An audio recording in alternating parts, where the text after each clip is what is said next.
Hello guys, good morning. কেমন আছে সবাই? আশা করি সবাই খুব ভালো আছে। পূজা বাবু ব্লগে তোমাদের অনেক অনেক স্বাগত, ওয়েলকাম। তো আজকে কিন্তু আমি এন্ট্রোটা এভাবেই দিলাম, কারণ ভাবলাম আজকে তোমাদের সাথে এরকমভাবে এন্ট্রোটা শেয়ার করি। তো এখন কিন্তু ঘড়ির কাঁটায় বাজে 11টা বাজতে যায়, মানে 10টা 50। আর এখন আমার বিছানার অবস্থা ঠিক এরকম, মানে এখন বিছনা থেকে এখনও বিছনাটা ওঠানো হয়নি। তো আজকে সকাল থেকে তোমাদের সাথে কথা বলা হয়নি। আর প্রচণ্ড ঠান্ডা পড়েছিল, ভেবেছিলাম তোমাদের সাথে ভিডিওটা শেয়ার করবো, কিন্তু আর পারিনি, কারণ আজকে অনেক জামা কাপড় কেচেছি। আর এই দেখো আমার হাতও কেটে গেছে, দেখতে পাচ্ছি কিনা যাই না শরীর।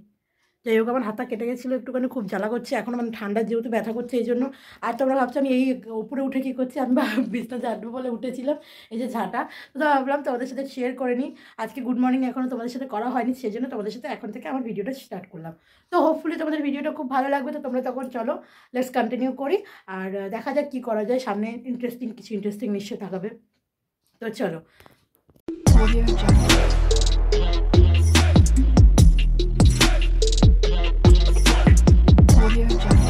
সকালে উঠে সমস্ত কাজবাজ করে কিন্তু আমি এখন স্বাক্ষর খাবার বানাচ্ছি। সকালবেলা কিন্তু সব কাজবাজ হয়ে গেছে, যেমনটা তোমাদের বললাম যে সকালবেলা জামা কাপড় কেচেছি। আজকে প্রচণ্ড জামা কাপড় অনেকগুলো বেড়ে গেছিলো, সেগুলো কাচা ধোয়া করেছি। আর ঠান্ডার মধ্যে কাচা ধোয়া করেছি বলে কিন্তু আমার রাত্রেবেলা অবস্থা এখন খুবই খারাপ। মানে এখন তো তোমাদের কাছে আমি রাতে ভয়েস দিচ্ছি, এখন কিন্তু আমি ট্যাবলেট খেয়ে, মানে ওষুধ খেয়ে তারপরে ভয়েস দিচ্ছি। যে তোমাদের বাড়ি এসে যখন দেখালাম যে আমার অস্বস্তি লাগছে শরীরটার ভেতরে, মানে মাড়িটা ব্যথা করতে করতে কিন্তু ব্যথাটা এত পরিমাণে বেড়ে যায়, যার জন্য আমাকে কিন্তু এখন রীতিমতো ওষুধ খেতে হয়। ওষুধ খেয়ে তারপরে একটু কমার পরে আমি তোমাদের সাথে ভয়েসটা শেয়ার করছি। আর তোমাদেরকে জাস্ট কন্ডিশনটা বললাম যে আমার জামা কাপড় কাচার পরে সকালবেলা হালটা কী হলো। তো তাই যাই হোক, তোমাদেরকে দেখালাম যে আমি স্বাক্ষর কিন্তু খাবার বানাচ্ছিলাম। তারপরে কিন্তু চলে এলাম স্বাক্ষরকে আমি খাওয়াইনি, ওর ঠাম্মি খাওয়াচ্ছিল।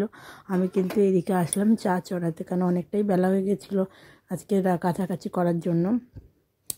তো এখানে লিকার চা ছিল, লিকার চার সাথেই আমি ওটা রেখে দিয়ে একটুখানি বাড়িয়ে আমার আর আমার শাশুড়ির জন্য চা চড়িয়ে নিলাম। আর এদিকে কিন্তু এই ডাবটা পরশু দিনকার ওরও দাদু দিয়েছে, মানে টুকু দাদু দিয়েছে, সেটা কিন্তু ওকে খাওয়াবো আজকে। কিন্তু আমি চা করতে থাকি, আর এদিকে সাক্ষ্য বাইরে ছিল, তখন কাঁদছিল, ওর খিদে পেয়েছিল বলে।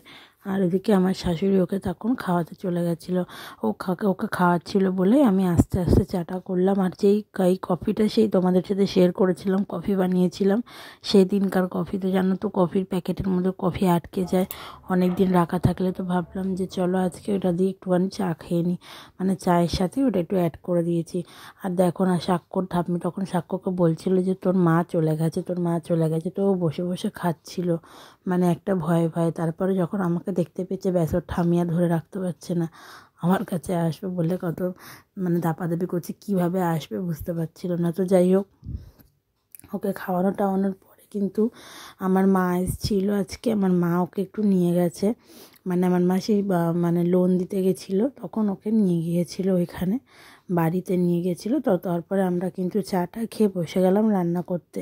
আর আজকে আমাদের কোনো রান্না নেই, কেন কালকে রবিবারের অনেক রান্না পড়ে আছে। ডালও বেঁচে গেছে, বাঁধাকপির তরকারিও বেঁচে গেছে, মাংসও বেঁচে গেছে, শুধু এই ভাতটা হবে। শুধু ভাতটা যাতে সারাদিন হয়ে যায়, আর স্বাক্ষর রান্না হবে।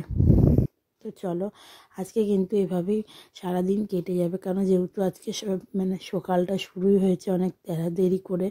আর আমরা উঠেছি তাড়াতাড়ি, কিন্তু সব কিছু দেরি হয়েছে, কারণ একটু কাঁচা ধোয়া করতে করতে, ঘরের টুকিটাকি কাজ করতে করতে কিন্তু বেলাটা অনেকটাই বেরিয়ে গেছে। আর সকালবেলা কিন্তু স্বাক্ষর ঠাম্মি ওর জন্য না, কি জ্যান্ত মাছ নিয়েছিল, তাই জন্য আজকে ভাবলাম ওকে মাছ রান্না করে দিই। এদিকে চলো টপাটপ ভাতটা বসিয়ে নিই আগে, তারপরে কিন্তু ওর রান্নার কাটবো। আজকে একটু বিট আলুর তরকারি করে দেবো ওকে। বিট আলুর তরকারিটা ও ভালো মজা করে খায়। আর ওই যে দেখো, আমি কেটে রেখেছি বিট আলুর তরকারি দিয়ে মাছের ঝোল করবো, একদম সিম্পলভাবে, কিছুই না, নর্মাল একদম গুঁড়ো মশলা দিয়ে করবো। আর এই যেগুলো তোমাদের দেখাচ্ছি না, গুঁড়ো মশলাগুলো সব খালি হয়ে গেছে ডিব্বাগুলো, এগুলোকেও একটা ফাঁকা টাইমে ভরে রাখতে হবে। এখন সময় নেই যেহেতু, আর কিন্তু এখন অনেক দেরিও হয়ে গেছে। আর দেখো বন্ধুরা, তোমাদেরকে একটা জিনিস দেখাতে এলাম। আজকে অন্ধকারে আমি যখন ঘর মুছেছি, সঙ্গে সঙ্গে তো জানো আমি ঘর মোছার সাথে সাথে একটুখানি কাজটাও মুছে নিই, কিন্তু কাজটা মুছতে গিয়ে জানি না কেন এরকম দাগ হয়ে গেল। যখন সাক্ষ্য উঠেছে, যখন লাইট জ্বেলেছি, দেখছি কীরকম একটা আয়নায় দাগ হয়ে গেছে। তো সেটাই তোমাদের সাথে দেখাতে এলাম যে দেখো আজকে আমি অন্ধকারে কী কাজ করেছি। মানে কাজ পরিষ্কার করতে গিয়ে অপরিষ্কার করে দিয়েছি। আর এটা তোমাদের দেখাচ্ছি, তার কারণ হচ্ছে এটা কিন্তু আমি বাবুকে বিয়ের আগে দিয়েছিলাম। এটা আমার কাছে খুব স্পেশাল। আর এটা নিয়ে আমার ছেলেও খুব খেলা করে, যে মানে কি বেল না কি বলে, যাই হোক সাউন্ড হয়, খুব ভালো লাগে। বেশ যেতে আসতে আমার মাথায় টুং টুং করে লাগে, টুং টুং করে আওয়াজ হয়। আর ওর মধ্যে নামটাও কিন্তু আমার আর বাবুর ভালো নাম আর এমনি ডাক নাম লেখা রয়েছে। এটা কিন্তু আমাদের বিয়ের আগেকার জিনিস, বিয়ের আগে ওকে আমি গিফট করেছিলাম। আর এখানে চলে এসছে মাছ, এগুলো কিন্তু অনেকগুলো মাছ আছে। আর এখানে যে কটা পেটি আছে সে কটা আমার ছেলেরই পেটি। কেন হচ্ছে ওর জন্য পেটিটা নেওয়া হয় বেশিরভাগ, ওকে আমরা অন্য কোনো মাছ দিতে চাই না, পেটির সাইডটাই দিই। আর এই মাছগুলো আজকে সকালেই নিয়েছে। তো এদিকে ওর ঠাম্মি এদিকে এই মাছগুলো কিন্তু পরিষ্কার করছিল, আর এদিকে আমি আমার রান্নাগুলো করছিলাম। তারপর ওখান থেকে কিন্তু একটাই মাছ নিয়ে আমি কিন্তু মাছটা রাখতে চলে এলাম ডিপে। আর এখনও অবধি সকালে ফ্রিজ চালু করা হয়নি। আর এটা কিন্তু আমার শাশুড়িদের ঘরটা, আর ওই ঘরেই ফ্রিজটা রাখা, ওই ঘরতেই যাওয়া আসা করতে হয় আমার ফ্রিজের জিনিসপত্র রাখতে। আর সকাল হয়ে গেছে, এখনও ফ্রিজ চালু হয়নি, কারণ ফ্রিজে এখন ঠান্ডার সময় সব কিছু বার করে নেওয়ার পরেই কিন্তু আমরা ফ্রিজটা চালু করি। আর এদিকে দেখছো সব বাসি বাসি তরকারিগুলো রয়েছে, মানে এটা হচ্ছে সেই বাঁধাকপির তরকারি আছে, ডাল আছে, মাংস আছে, এগুলোকেই আমি আবার রিনিউ করে গরম করে নিচ্ছি। আর ওইদিকে কিন্তু আমি স্বাক্ষর তরকারিটা কষিয়ে প্রেশার কুকারে দিয়ে দিয়েছি, যেহেতু বিড আজকে তো অনেকগুলো সেটি পড়বে। আর তার মাঝখানে কিন্তু মা এসেছিলো, স্বাক্ষরকে চান ধান করানো হয়ে গেছে, আজকে একটু রোদ উঠেছে বলে স্বাক্ষরকে একটু মাথা টাথা ঘষিয়ে দিয়েছি। দেখতে পাচ্ছ রোদ উঠেছে, আমি কিন্তু জামা কাপড়টা ধোয়ার পরে রোদটা উঠেছে, তাই আমি কিন্তু শুধু সবার কাছে বলে বেড়াচ্ছিলাম যে আমি ধুয়েছি বলেই রোদ উঠেছে। আর রোদ উঠেছে বলে কিন্তু সাক্ষ্যকে আজকে একটু মাথা গা সব ঘষে দিয়েছি। আর এদিকে আমার মা কিন্তু ওকে নিয়ে দাঁড়িয়ে আছে, আমি একটু চা খাচ্ছি, কেন মাকে চা করে দিয়েছিলাম আর চা আমার জন্য রাখা ছিল। তারপরে আমার আর খাওয়া হয়নি বলে আমি আবার পরে গরম করে খেয়েছি। মা বলল আমি ওকে নিয়ে দাঁড়াচ্ছি, তুই একটু খেয়ে নে। তো ওই যাই হোক, তারপরে কিন্তু ওর ঠাম্মি গিয়ে ওকে নেয়। আমি এদিকে কিন্তু ওই বাসন টাসন যেগুলো থাকে সমস্ত কাজ বাজ সেরে ওকে খাওয়ানোর জন্য ডাকি। এবারে কিন্তু ওকে খাওয়ানোর পালা, বুঝতেই তো পারছো ছেলেকে খাওয়ানো মানে একটা যুদ্ধক্ষেত্রে নামা। তো খাওয়ানোর পরে কিন্তু ওকে আমি ঘুম পাড়িয়ে দেবো, যেমনটা রোজ হয়। আর আজকে কিন্তু ও টুকটাক খেয়ে নিয়েছে ভালো মতন, কেন বিটটা মিষ্টি মিষ্টি তাই খেয়ে নিয়েছে। তো এখন কিন্তু বাজে 3:30। এখন তোমাদের দেখাতে যাচ্ছিলাম, মানে আমি দেখাতে যাচ্ছিলাম না, আমি যাচ্ছিলাম কাপড়গুলো তুলতে। কয়েকটা কাপড় শুকিয়ে গেছে আর কয়েকটা কাপড় শুকায়নি। এখানে যেগুলো দেখতে পাচ্ছ এগুলো কিন্তু আজকে কাচা, তাই এগুলো একটাও আপাতত শুকায় না। এগুলো কিন্তু আমি কালকে কেচেছিলাম, তাই জন্য এগুলো সব রোদ খেয়ে একদম শুকিয়ে মানে ভালো গরম হয়ে গেছে।